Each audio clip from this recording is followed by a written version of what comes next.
আসসালামু আলাইকুম। আজকে আমরা ডু ভার্বের কিছু মজার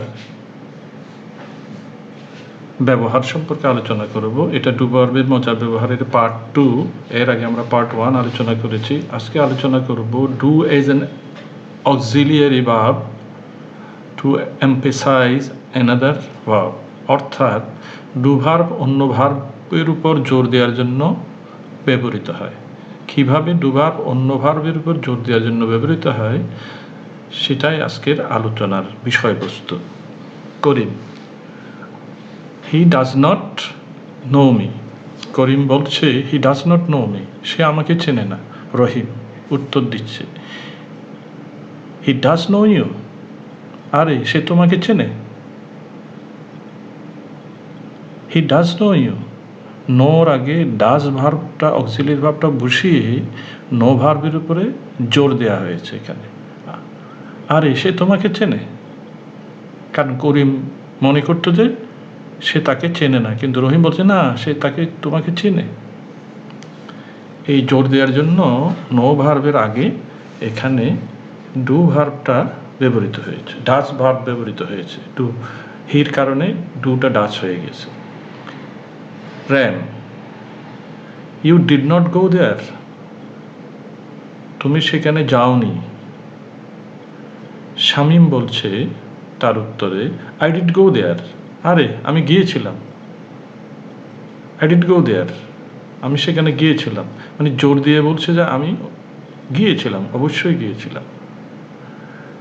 কিন্তু র্যাম মনে করলো, র্যামের ধারণা ছিল সে সেখানে যায়নি, কিন্তু সে যে গিয়েছিল সেটা জোর দিয়ে বলার জন্য আই ডিড গো দেয়ার। এখানে গোর আগে ডিড ভার্ব, যেহেতু কাজটা পাস্ট টেন্সে হয়েছে, ডু ভার্বের পাস্ট টেন্স ডিড ব্যবহার করা হয়েছে জোর দেওয়ার জন্য।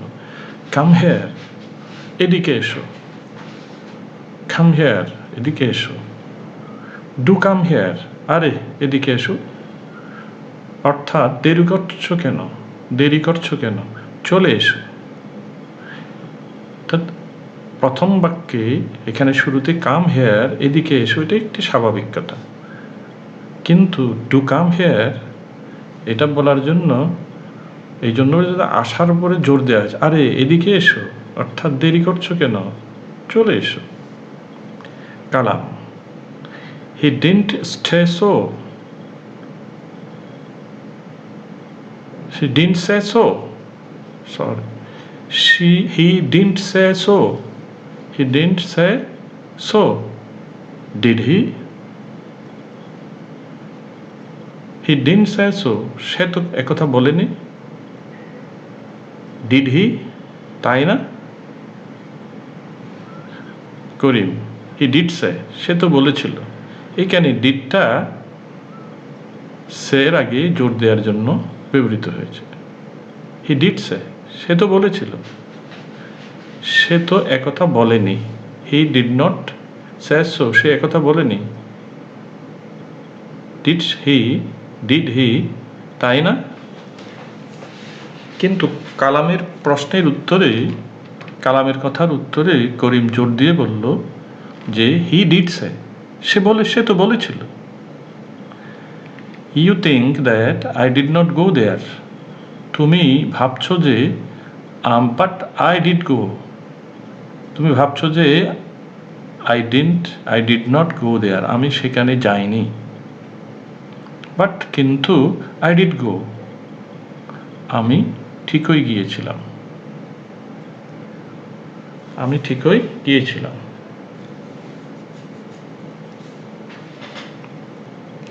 এখানে ডিডটা গোর আগে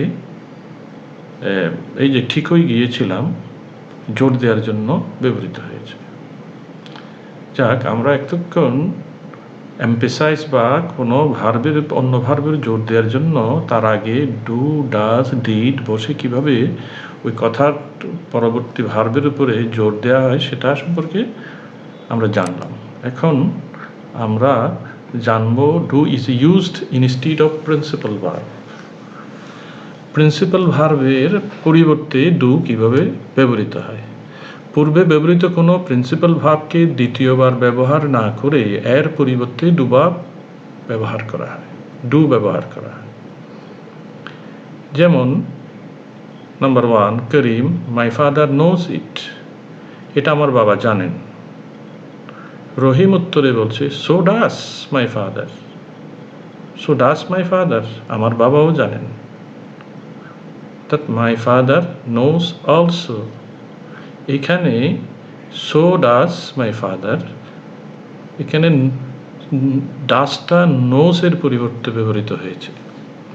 দ্বিতীয়, রহিম করিমের উত্তরে সো ডাস শব্দটা ব্যবহার করেছে কিসের পরিবর্তে? নোসের পরিবর্তে, সো ডাস। তাহলে এখানে প্রিন্সিপাল ভার্ব নোসের পরিবর্তে ডাসটা এখানে ব্যবহৃত হয়েছে। রহমান বলছে, you did not go there, তুমি সেখানে যাওনি। শামীম বলছে যে, নর ডিড উই, নর ডিড উই, আমরাও যাইনি, যাইনি আমরাও, নর ডিড উই, আমরাও যাইনি। এখানে গোর পরিবর্তে ডিড শব্দ ব্যবহৃত হয়েছে। যেহেতু ডিড নট গো এটা পাস্ট টেন্স, সেই জন্য এখানে ডু না বসে ডিড বসেছে, কিন্তু গো শব্দটা এখানে আসেনি। অর্থাৎ we did not go also, we did not go also, আমরাও যাইনি। অর্থাৎ তাহলে এখানে ডিডটা গোর পরিবর্তে ব্যবহৃত হয়েছে। 3 নম্বর বাক্যে হি লিভস হেয়ার, সে এখানে বাস করে, বাট আই ডোন্ট, আমি, আই ডোন্ট দিয়ে কি বোঝানো হয়েছে? ডোন্ট দিয়ে বলেছে আই ডোন্ট লিভ, তো লিভ ভার্বটা এখানে ব্যবহার না করে আই ডোন্ট এর ভিতরে লিভ কথাটাকে পরিবর্তে আই ডোন্টটা ব্যবহৃত হয়েছে। হি লিভস হেয়ার, সে এখানে বসবাস করে, বাট আই ডোন্ট, কিন্তু আমি এখানে আই ডোন্ট লিভ, আমি এখানে বসবাস করি না। এভাবে আমাদের স্পিকিং ইংলিশে বা দৈনন্দিন কথোপকথনে এই বাক্য ডু ভার্বের এই ব্যবহারগুলো আমাদেরকে কথা বলার ক্ষেত্রে অনেক সাহায্য করবে। 4 নম্বর বাক্যে আমরা দেখি সেন্টেন্সে, she doesn't study hard, he doesn't study hard but I do, she doesn't study hard but I do, অর্থাৎ সে কঠোর পরিশ্রম করে কঠোরভাবে পড়ালেখা করছে না, বাট আই ডু, কিন্তু আমি করছি। অর্থাৎ ডু মানে কি? I study, but I study hard.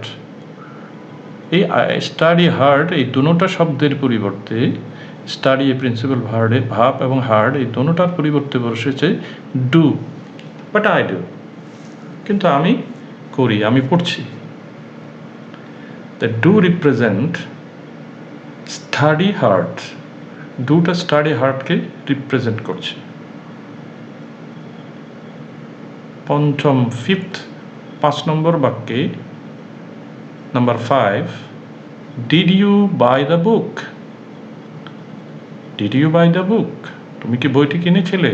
Yes I did, হ্যাঁ আই ডিড, অর্থাৎ yes I bought the book. এখানে ডিড বসেছে বট দ্য বুকের পরিবর্তে।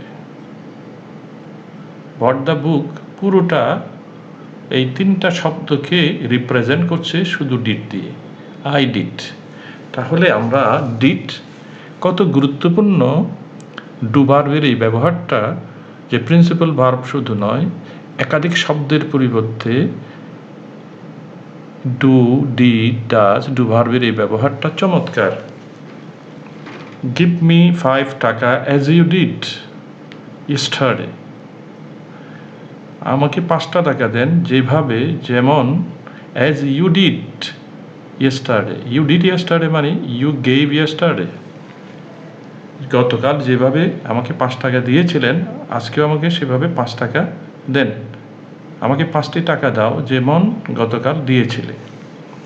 এই যে দিয়েছিলে গেভ, এটার পরিবর্তে বসেছে did, as you did yesterday, give me 5 টাকা অ্যাজ ইউ ডিড ইয়েস্টারডে। 7 নম্বর বাক্যে number 7, he runs faster than I do, he runs faster, সে অধিকতর দ্রুত দৌড়ায় দেন আই ডু, আমার চেয়ে। অর্থাৎ আই ডু, ডুটা দেন আই রান, অর্থাৎ আমি যতটুকু দৌড়াই তার চেয়ে সে অনেক বেশি দ্রুত, তার চেয়ে দ্রুততর সে দৌড়ায়। তো এখানে ডু ভার্বটা রান ভার্বকে রিপ্রেজেন্ট করছে, তো রান ভার্বের পরিবর্তে ব্যবহৃত হয়েছে। এখন আমরা এতক্ষণ আমরা জানলাম ডু প্রিন্সিপাল ভার্বকে কোনো বাক্যে দ্বিতীয়বার ব্যবহার রিপিট না করে সেই রিপিটেশনের পরিবর্তে আমরা সেই প্রিন্সিপাল ভার্বের পরিবর্তে ডু ভার্ব বা একাধিক শব্দের পরিবর্তে ভার্ব সহ তার সাথে সংশ্লিষ্ট আরও শব্দের পরিবর্তে ডু ভার্ব ব্যবহৃত হয়।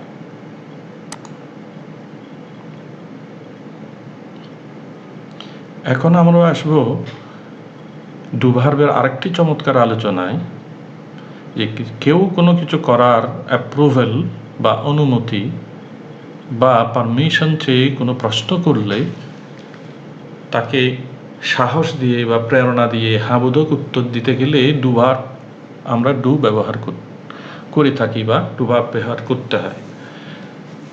যেমন করিম, সেলাই কল ইন এ ডক্টর, আমি কি একজন ডাক্তার আনতে পাঠাবো? করিম বলছে সেলাই কল ইন এ ডক্টর, আমি কি একজন ডাক্তার আনতে পাঠাবো? রহিমকে বলছে, রহিম উত্তর দিচ্ছে ইয়েস আই ডু, হ্যাঁ পাঠাও। এই ডু মানে কি? ডু হচ্ছে call in a doctor. Call in a doctor পুরোটাকেই রিপ্রেজেন্ট করছে, তার পরিবর্তে ব্যবহৃত হচ্ছে আই ডু অথবা অর ডু, হ্যাঁ পাঠাও। ডু শব্দটা পুরো বাক্যকেই রিপ্রেজেন্ট করছে। সেলাই কল ইন এ ডক্টর পুরো বাক্যটির পরিবর্তে শুধু ডু এখানে ব্যবহৃত হতে পারে। তাহলে ডু শুধু ডু পারমিশন, অ্যাপ্রুভেল বা সম্মতি জানানোর জন্য আমরা ডু এর এই ব্যবহার আমরা করে থাকি। এটা স্পিকিং ইংলিশ বা আমাদের কথ্য ইংরেজিতে বহুল প্রচলিত একটি ব্যবহার। আজকে আমাদের আলোচনা আমরা এখানে শেষ করলাম। Thank you very much for watching the video.